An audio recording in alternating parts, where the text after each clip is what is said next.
गांव के एक छोटे से घर में बसी थी एक माँ और उसका बेटा अर्जुन। अर्जुन अपनी माँ से बहुत प्यार करता था, परंतु गरीबी के कारण वह ज़्यादा पढ़ लिख नहीं सका। बचपन से ही उसने मेहनत करना शुरू कर दिया ताकि माँ को आराम मिल सके। समय बीतता गया, अर्जुन बड़ा हुआ और शहर में नौकरी करने चला गया। माँ बूढ़ी हो चली थी, लेकिन उसकी आंखें हर रोज़ दरवाजे पर अर्जुन की राह देखती थी। अर्जुन व्यस्त होता गया और धीरे धीरे माँ के लिए समय निकालना मुश्किल हो गया। एक दिन माँ बीमार पड़ गई। उसने अर्जुन को कई बार चिट्ठी लिखी, पर अर्जुन अपने काम में इतना उलझा था कि उसने ध्यान ही नहीं दिया।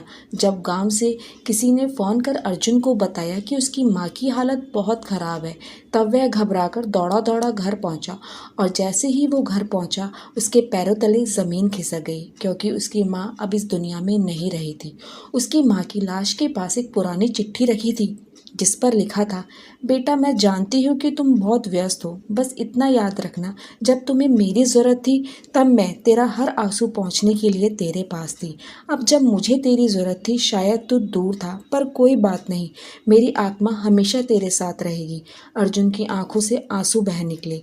वह समझ गया कि दुनिया की सबसे कीमती चीज़ दौलत नहीं बल्कि अपनों का प्यार और समय होता है।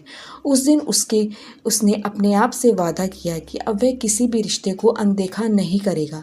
रिश्ता तब कीमती होता है जब हम उसे सजोते हैं। पैसा वापस आ सकता है, पर बीता हुआ समय और खोया हुआ अपना कभी नहीं आ सकता।